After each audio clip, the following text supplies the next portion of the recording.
अपनी दिनचर्या में से ज़्यादा समय उन चीज़ों को दीजिए जिन्हें आप कचरा नहीं मानती हैं।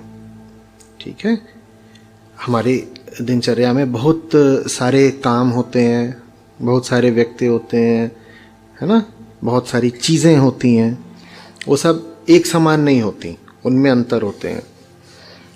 जो चीज़ें आपको पता ही है कि निचले तल की हैं, सबसे पहले उनको आप जो समय देती हैं और जो ध्यान देती हैं और जो ऊर्जा देती हैं उसे कम से कम करना शुरू करिए।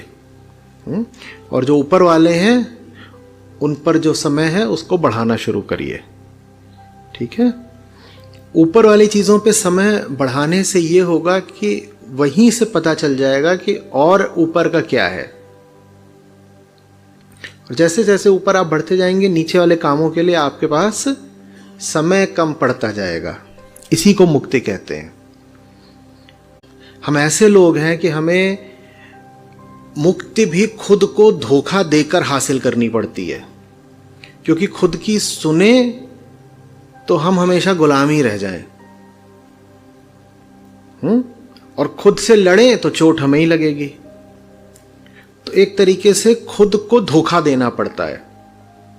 जो आपके मजे के काम हैं, जिनको आपने सुख कहा अभी कि सुख वाले काम जीवन में करने ही नहीं है, अगर आपने अपने आप को बोल दिया कि सुख वाले काम जीवन में रखने ही नहीं है, तो ये तो छोड़िए कि कोई और परेशान करेगा आपको, आप खुद ही बहुत परेशान हो जाएंगी। क्योंकि उन कामों को अभी भी आप मानती तो सुख ही है ना। कितना मजबूर करेंगी अपने आप को सुख त्यागने के लिए। तो ये नहीं कहना है कि वो सुख वाले काम मुझे करने नहीं है। क्या कहना है? कहना है ये पहले जो ज्यादा जरूरी काम है ऊपर के, पहले इनको निपटा लूं, और इनको जल्दी से निपटा लेती हूं, फिर वो सुख वाले कामों की तरफ जाऊंगी। और ऊपर वाले काम ऐसे तैनात कर लीजिए अपने लिए कि वो आपके पास ज्यादा समय छोड़े ही नहीं निचले कामों के लिए। वैसे भी जो ऊपर के काम होते हैं, इसीलिए आसान लगते हुए भी वो बहुत कठिन होते हैं, वो बहुत समय साध्य होते हैं। वो आपका समय पूरा सोख लेंगे। जब समय सोख लेंगे तो नीचे के कामों के लिए आपके पास फुर्सत बचेगी नहीं। इस तरह से मुक्ति मिलती है। और ये मुक्ति का सूत्र सबके लिए है। एक झटके में ये मत करने लग जाइएगा कि हमें पता है कि ये चीज मेरे लिए ठीक नहीं है तो फलानी चीज आज से खाना बंद, या फलाना इंसान हमारे लिए ठीक नहीं है, अब ये सामने ही पड़ेगा तो मुंह फेर लेंगे, या घर पे मिलने आएगा तो उसको मार के भगा देंगे। ये सब आप कर ही नहीं पाएंगे। फन्ने खां बनने की कोशिश मत करिएगा, औंधे मुंह गिरेंगे बिल्कुल। कि अपनी जिंदगी में देख लीजिए, चाहे तो लिख लीजिए सूची बना करके कि कौन से काम ऐसे हैं जो वाकई आपको करने चाहिए, और कौन से काम ऐसे हैं जो सुख इत्यादि भले ही देते हैं लेकिन हैं तो निचले ही दर्जे के।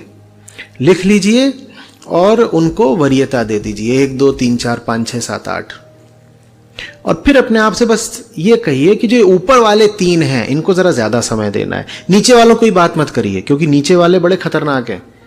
क्यों खतरनाक है? क्योंकि वो सुख देते हैं। सुख तो नीचे वाले कामों में है ना। ऊपर वाले काम तो कर्तव्य की तरह लगते हैं, जिम्मेदारी की तरह लगते हैं, उनमें मजा थोड़ी आता है।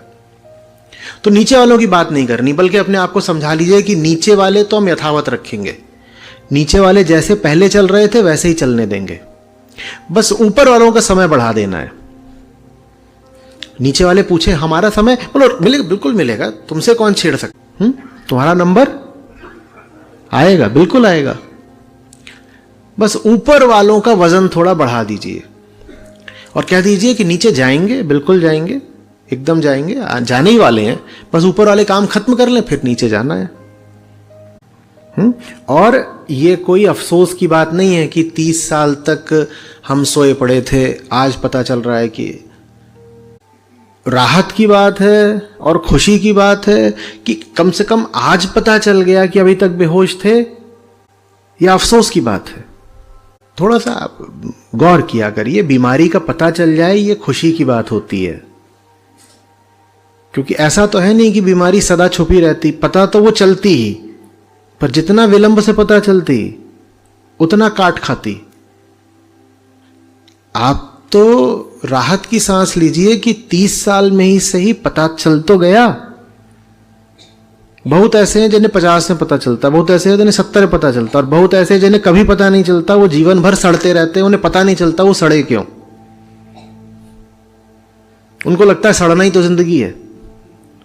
आप बुजुर्गों को देखिए, आमतौर पे वृद्धावस्था में शक्ल कैसी विकृत हो जाती है, देखा है? ऐसा सा मुंह हो जाता है, बहुत ही अजीब लगते हैं। वो इसलिए नहीं लगते कि दांत गिर गए हैं या चेहरे की मांसपेशियां खराब हो गई हैं या खाल लटक गई है, सिर्फ इसलिए नहीं।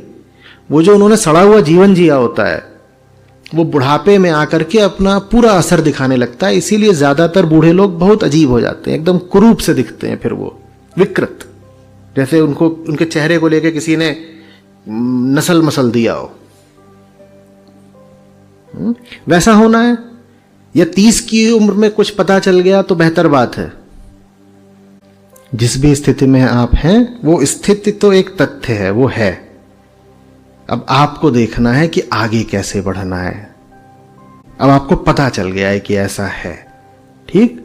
जैसे आप एक कमरे में बैठी हो, उस कमरे में अंधेरा हो और आपका अनुमान ये है कि कमरे में कई प्रकार के पकवान रखे हुए हैं और कमरे में कुछ आवाज़ें आ रही हैं, तो वहाँ आपके सब बंधु बांधव बैठे हुए हैं और कमरे में फूल खिले हुए हैं, गुलदस्ते रखे हैं और तमाम तरह की खुशनुमा चीज़ें कमरे में मौजूद हैं, और ये सब आपका अनुमान है।